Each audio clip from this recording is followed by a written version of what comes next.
Formerly the most powerful man in the world, Marcus Aurelius tried to live a Stoic existence. He avoided excessive wine intake, Colosseum cruel events, and enjoying in the many pleasures of his day, unlike many Roman emperors.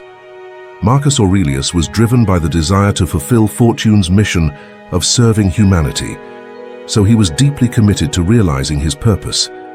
However, to do so, he recognized the need to reduce his concern for matters that lacked worthiness or wisdom, which were abundant. Epictetus and Caridian discuss the schism between things we control and don't control, a key concept in Stoicism. Most, if not all, things beyond our own actions are out of our control. Does that mean we should renounce the world? No, but the Stoics believe we should be realistic about our limited influence and that we create an unnecessary burden for ourselves if we aren't. When life becomes painful, it often indicates that we invest our emotions in external factors. Allow these matters to puppeteer us. Paradoxically, we blame these puppeteers for pulling our strings, forgetting that we gave them that authority. By disengaging our emotional commitment in these concerns, we free ourselves from their influence and relax. Being unaffected by outside factors helped Marcus Aurelius handle his various obligations and problems. He faced as an emperor and to focus on the task he believed he was given by the gods. For Epictetus, it meant freedom for others, not to be moved by external forces, or a selection of them can help them focus on important goals or simply live a happy, carefree life. What should we quit doing when life hurts? And most importantly, how? This movie explores and freely interprets Marcus Aurelius's reflections on how to care less about unimportant things. Marcus Aurelius always contrasts present with future. The ancient Roman emperor has insights into how we care too much, in the wrong way, or about the wrong things for clarity and structure in each area. This essay is broken into 3 categories. Seneca said that starting with the future, we often suffer more in our imagination than in reality. This implies that thoughts cause misery. When we think ahead, our imagination runs wild. We imagine many possible outcomes, most of which are unlikely to happen, and consider ways to handle them, shivering in anticipation of the future. Some events are predictable, yet fortune often shocks us with unexpected events. Consider this.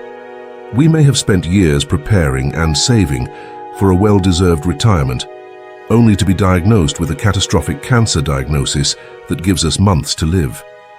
The mere likelihood of such tragedies often causes constant dread. Best case and worst case scenarios are possible. Imagine a cataclysmic Third World War. How about a total financial loss?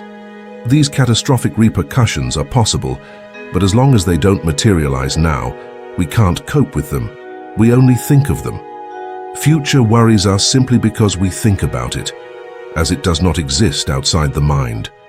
Marcus Aurelius stressed that we are burdened by the current moment, not the future.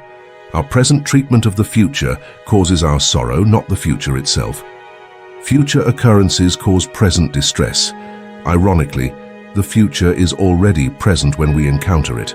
Thus, our worries and preoccupations cause future unhappiness. Life hurts when we let future events rule our imagination and our present. What does Marcus Aurelius say about overthinking the future? First, consider the quote, "Never let the future upset you. You will meet it, if you have to, with the same weapons of reason you use against the present." He stressed that if he could handle the present, he could handle the future.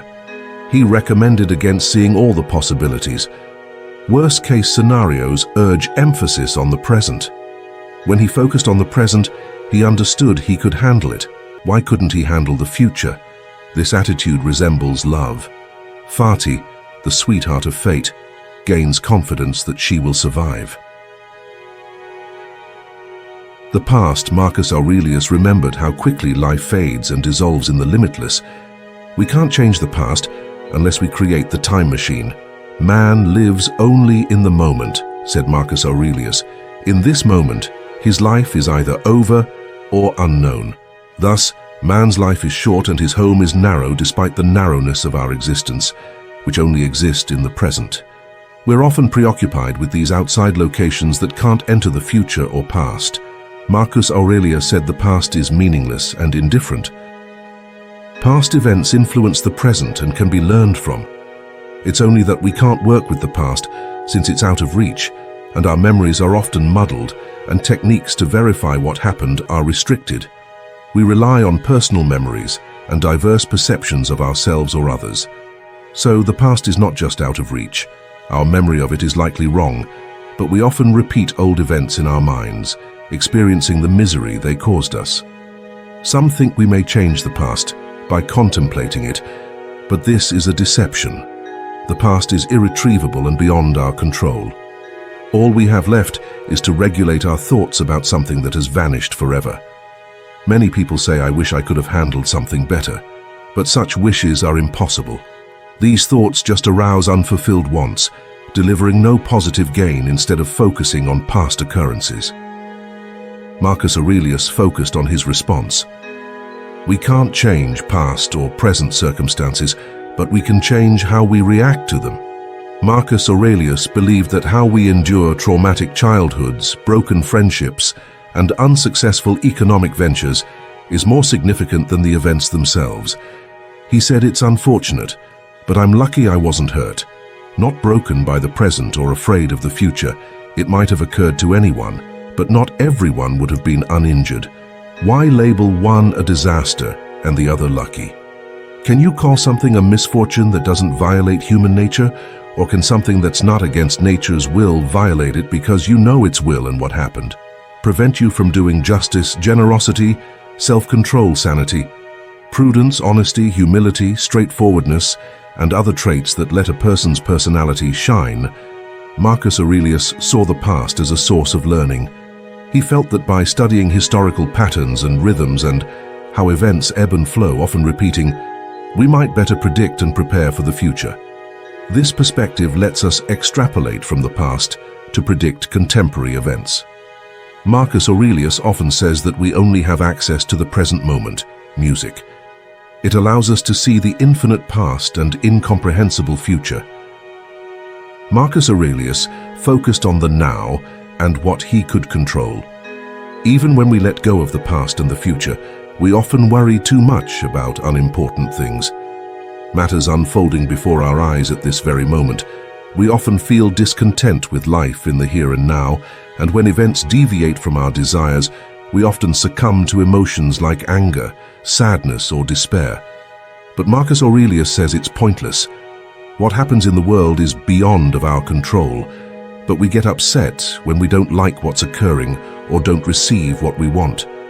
Marcus Aurelius advised us not to fight what's necessary. He compared poor people to pigs kicking and squealing when sacrificed. No use. We can't avoid the God's will. We cannot force the world to fulfill our goals, stop wars, natural disasters, or aging. We can't ensure that those we like will return our feelings or that everyone will have life's possibilities. Equally, this is impossible, but we spend a lot of time and energy opposing the immovable features of reality we cannot change. Despite our efforts, we swing between rage at unmet needs and despair at unwanted events. Thus, the present becomes a torture chamber where fortune rules. Conversely, we can become obsessed with the present and afraid to let go. We again give up control to fortune, but our utter involvement in everything transitory and ungovernable blinds us to our choices, actions, and opinions. Marcus Aurelius believed nature ruled us. We're deserters and fugitives if we escape from it or feel anguish or rage. Instead of being disgusted by or clinging to our surroundings, we should embrace nature and deal with it. Marcus Aurelius taught ways to live in the present in his 7th meditation book. He said we should focus on what we have rather than what we need. He advocated prudence in this technique. Treat what you don't have as non-existent, he said. Look at your most valuable possessions and consider how much you'd miss them, but be careful. Do not become so satisfied that you overvalue things to the point where losing them would upset you. However, embracing one's circumstances can be difficult, especially in the face of substantial adversities, and when life throws us lemons, we may question whether it's too much to ask for a break. Marcus Aurelius argued that misfortune should not be used to justify panicking like disturbed animals, but rather to cultivate virtue or apply Stoic philosophy to one's life. The beauty and luck of our exterior circumstances are fleeting and beyond our control, therefore living does not revolve around them. Stoics believe that how we handle problems counts most. Marcus Aurelius said this should be our main concern because, to me, the present is a chance for rational virtue. Civic virtue, the art that mankind and God share, is to treat everything as holy and natural, not unusual or hard to handle, but familiar and readily handled. That's all for I hope you enjoy this video. If you subscribe to the channel, please verify the link in the first comment below. If you've watched until the end, please comment "Dare me" so I can read all the comments. Thank you so much, and may you be with the Creator.